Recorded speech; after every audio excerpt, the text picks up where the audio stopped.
So welcome to Tynecastle for the dawning of a new era at the club. And before welcoming the main act, I just want to say a few thanks to a few people who thoroughly deserve it. Firstly, thanks to Liam Fox for expertly guiding us away from what was a precarious situation, and all of the club wish Liam all the very best as he moves on to the next stage of his career with our very best wishes. I'd also like to thank Kilmarnock FC for their cooperation in this process. They've been very easy to deal with, and that's made life a lot more straightforward. Thanks also to my colleague, Sporting Director Graeme Jones, who's led this process professionally and expertly, which has led us to where we are today. And linked to that, I'd also like to put on record my extreme thanks to Gary Locke for his invaluable insight and input into this process. You've heard a lot from me over the last year or so on this occasion I think it's important that you hear from the football people, because today is all about football. So without further ado, I'm absolutely delighted to welcome my colleague, our Sporting Director Graeme Jones, and the head coach of Heart of Midlothian Football Club, Derek McInnes. Derek, how are you feeling right now? Delighted, absolutely delighted. Obviously, it's been kind of last few days a bit problematic, no straightforward. Sometimes when there's change, it's such as a way, but the opportunity to manage Hearts was just everything I wanted, to be honest. I've always felt this was a club that I wanted to manage. I think it's a good fit. I think they can match my ambition, what I want, and equally, hopefully I can give them what they want. The intention is to try and deliver silverware, bring sustained success in the pitch, and just be the biggest animal we can be, and try and meet the expectation that's there from everybody. It's obviously managed before of a similar sized club at Aberdeen, and there's similar expectations, but I feel as though we've got so much going for us here at Tynecastle and at Hearts that there's a real excitement about being the guy to take it on, and we've got some structure there behind us, a support network. You know, I feel as though it's something that we can really get our teeth into and do well here.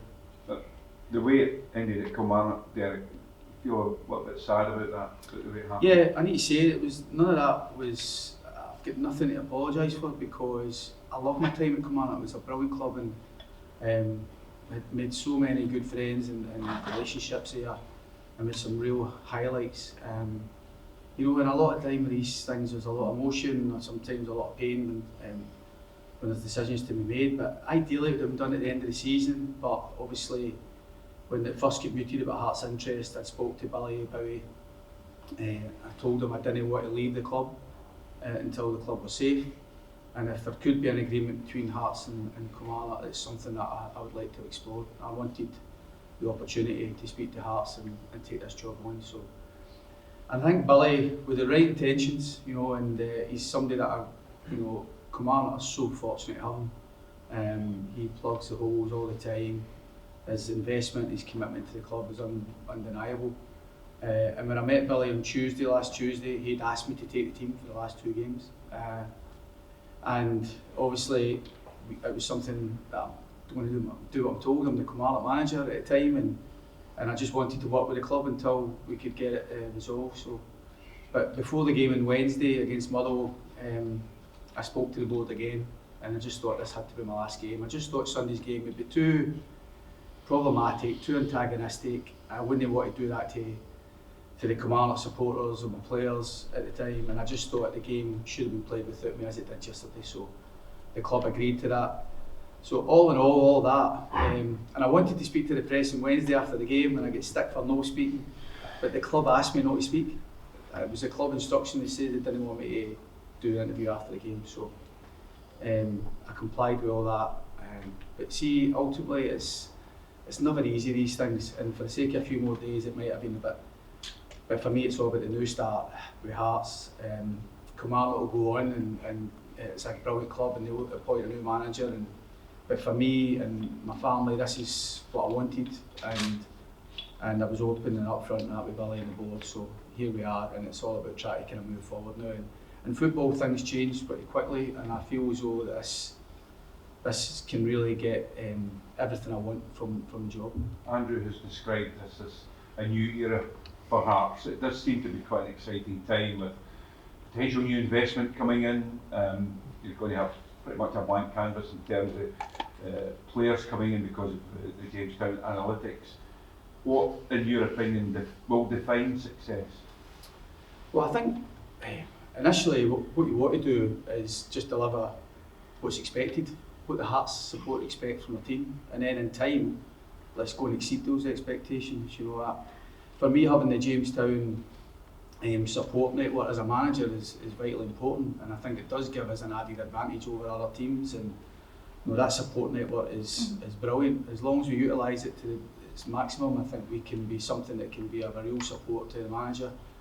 They'll help me build the team, the squad, and I'll build the team.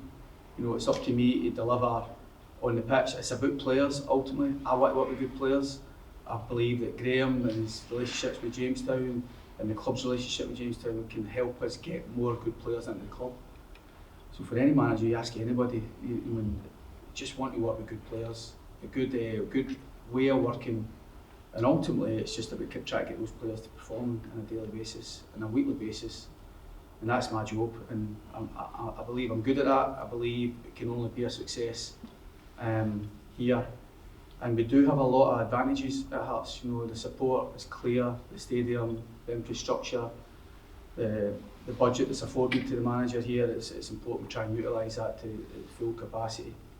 But with those advantages, doesn't excuse us in other aspects. Players have got to work harder than every other team. We've got to work more effectively. We've got to have a togetherness and be able to tap into the support we've got. It doesn't just come automatic because you've got all these advantages, and it's important that everybody realises that here we're going to have to work for everything we're going to get, whether it's recruitment, day to day, certainly a match day and a Saturday, and it's up to me to drive those standards and set the pace. Graeme, can I ask you about, I think it's your first appointment. I know you were involved briefly in the Neil Crickley one, but why Derek?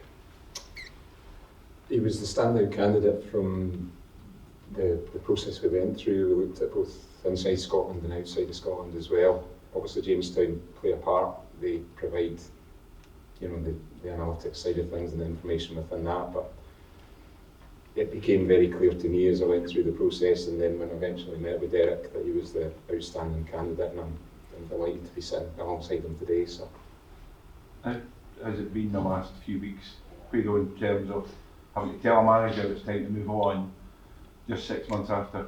Yeah, it's tough. It's character building. It's sad when somebody loses their job. It's another human being. Neil was a good man and a good coach, but it just didn't work out. And as a result, the last 3 weeks have been intense.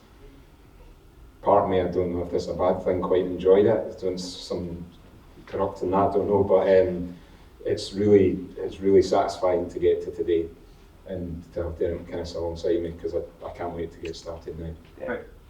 Derek, finally, from Derek, we've heard this morning that when your former colleague Stewie Docherty's lost his job, that's an indication just how frail football management can be. Well, it is, and it's becoming more and more difficult as we go along. Spoke with Doc at length this morning, and obviously he's in anticipation of what was getting delivered, the news to him. And it is sad, particularly when it's people you know and have worked closely with. But I think in time people reflect. Tony, for his first job, did a good job there. And sometimes it doesn't work out. You don't know all the ins and outs of why. But I think he's shown in his time at Dundee the last couple of years, and certainly his time as my assistant and as a colleague, he's got a real capability, and I'm sure he'll go on to work for somebody else and do a good job elsewhere.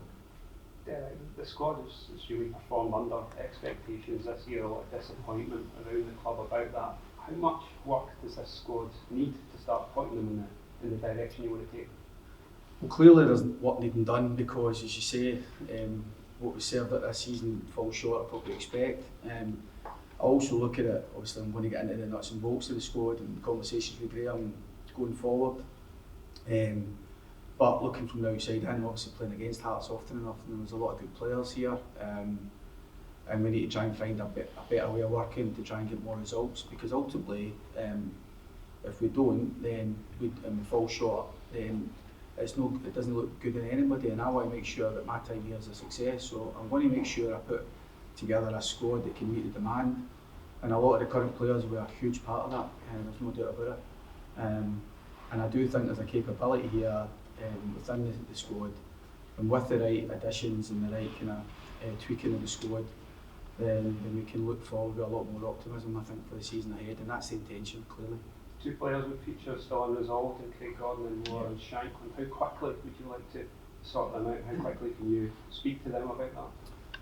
Well, I think as soon as we finish this, I could probably get going with that sort of stuff. Lawrence, I know more than Craig, but both are capable players, have proven they're good players here, and I just want to work with good players, so these conversations will be had, as they will do with the majority of the squad over the next wee while, but obviously spending that time with Graeme over the next few days and really kind of homing in and what we need for the start of the campaign, and hopefully it's when the window closes, the squad will be more rounded, maybe a bit more balanced and a bit more what I would want it to be for the challenges ahead, because as I say, it's important that we've got the answers in the building, it's important we've got the squad that can meet the demand here. And there is a demand, and we should all relish that, players, myself, Graeme, everybody, there's a demand here, and if none of us are doing my job right, then it's not good enough, so it's important we do our job. There's a lot of talk about the sort of style of football that Tynecastle responds to, and the way that the team and the stadium can interact. What do you see that as getting the best out of that dynamic? Well, I think they tap into what Tynecastle offers. Like every team that, when I watch press conferences, they all talk about the atmosphere, they all want to come to play at Tynecastle, it's brilliant. And too many teams enjoy coming here, to be honest. And we'd like them to enjoy the atmosphere, but at times, in the warm-up and all the rest of it, but once the game starts, don't really want them to enjoy it.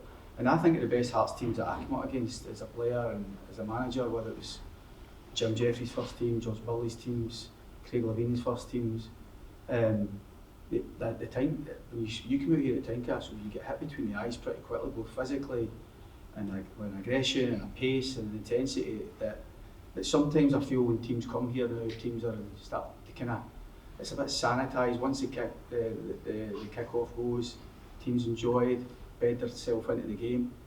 I'd like it to be the opposite. I'd like players to think that don't want to go to Tynecastle as much as they have previously, and it's such an intimidating place. For that, we need to have our players enjoying that atmosphere and thriving on that as well, and just try to get a wee bit more demand and intensity and use the crowd that we've got, because not every club has got the fan base that we've got here, and it's important we try and tap into that rather than that being something that's a negative. Let's use everything we've got to get positive results. Derek, what are your thoughts on the total goal investment? What can that do for the squad? Well, I think from the outside looking in, before I got offered the job, was that whoever gets that Hearts job has got a brilliant opportunity, because I think it's clear that the Jamestown Analytics system operates well at other clubs. I think there's a body of work there and evidence here that it does work. I, for one, on the explanation of it, feel so invigorated and excited by it, and I think it's quite, working with the director of football and having those sort of support network, the analytics, isn't always commonplace in Scotland, but it is more common in Europe and the continent. But Jamestown have proven that they're such a leading operator, and they will provide the answers for our questions, really, when we're looking for places in the squad to be filled and different options. Then we feel we've got that kind of real lead and advantage over every other team, because when you actually get into the nuts and bolts of it, it is so exciting, and it is a system that I believe will work. And that, for one, I think we're fortunate to have that at Hearts, and I'm fortunate to have that as a manager. In terms of your role here last season, there were 2 managers at Hearts. What assurances did you have coming into this one? What, sorry? In terms of what assurances did you have coming into this role after Hearts having 2 managers last season? You don't get assurances as a manager. You just have to go and start the season well. In fact, it's a 4-year contract. The positive conversations I've had, I've met spoke to everybody on the board. You know, I feel as though we can have a brilliant thing going here. I think we've got a lot of the tools that's needed, and we just need to drive it forward. Now, it's my job to bring success, and the players' jobs. I do believe we can win silverware, and that's got to be the objective right from the get-go, and have that sustained level of success, whether that's creating more and more value on the pitch, getting into Europe year in, year out, going the full way in cups, and eventually exceeding expectations in the league. You know, as a bare minimum, we should be in the top half of the table, getting amongst the European spots. I think that's what Hearts fans expect, and it's something that we need to try and get to that, meet that expectation first, and then see what it takes us. You've obviously brought Paul and Alan with you from Kilmarnock. How important was that, and what will they bring? Yeah, delighted. Obviously, I spoke to the club about every manager wants to try and bring their own staff. I've not got a big circle, I've got a small circle, but it's really tight, and it's people that I trust implicitly, and 2 guys who have been managers in their own right, and 2 guys who not only played with, but have worked with now for a period of time. So very experienced, very capable guys. They're as excited as I am about the opportunity that's there for us. So delighted that I've got my own staff. I think it must need to mention as well the job Liam did in the last few weeks as well, and his time at Hearts. I think he's done well. I know Liam is looking to try and get back into management as well, but I think for me it was important that I brought people that I've worked with in the past, and you know, when you get a chance at a club like Hearts, the job, you want to bring people with you. Do you see this, Derek, as a fresh start for everybody at Hearts now, because it has been a really hugely disappointing season?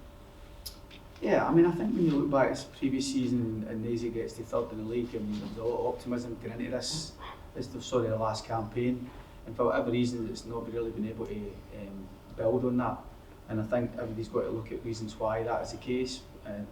Recruitment's a huge part of any manager's success, and we want to try and make sure that we get more right than wrong. But I think it's important that there's an honesty that every signing you make there's always an element of risk. All we want to do with the Jamestown Analytics and the support that we're getting from those guys is the fact that we can minimise that risk as best we can, and we get players who can deal with the expectation.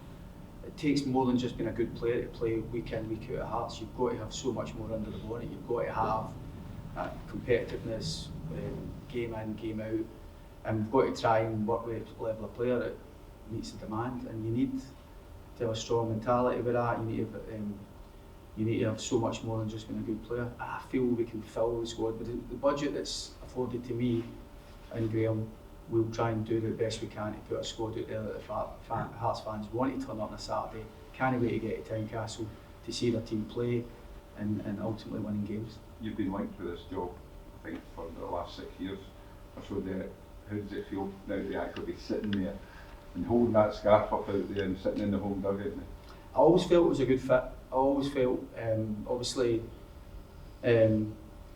having worked at Aberdeen, you know, you get a taste for being at the top end of the table in cup finals, playing in Europe, and there's no doubt that I wanted a part of that again. And obviously got a taste of Europe with Kilmarnock last season, and so many highlights. It's difficult for any club to sustain that, particularly a club like Kilmarnock. But they gave me some great times. But for me, the opportunity to manage Hearts has been something that I've always seen looked right. I just needed others to think that as well, to be honest. And it feels right being here.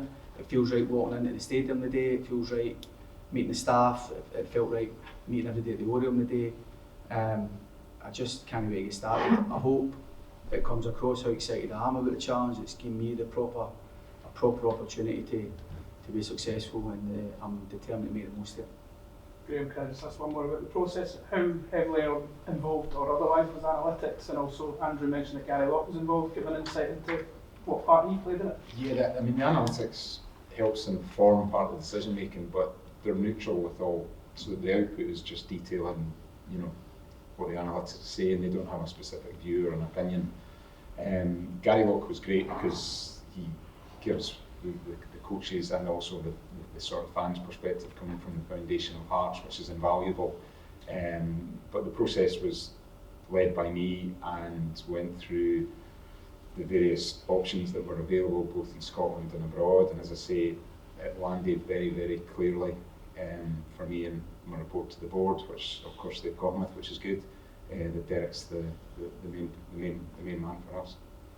Let's ask you, Graeme, on recruitment. Obviously, Christian Boschkevink has been announced as coming.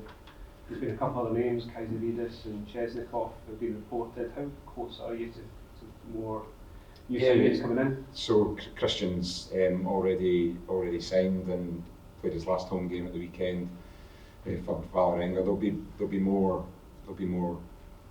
information to come out in due course, but today's about Derek, so I'll just leave it there. Brilliant, Dale. Right, cheers. Thank you. Cheers.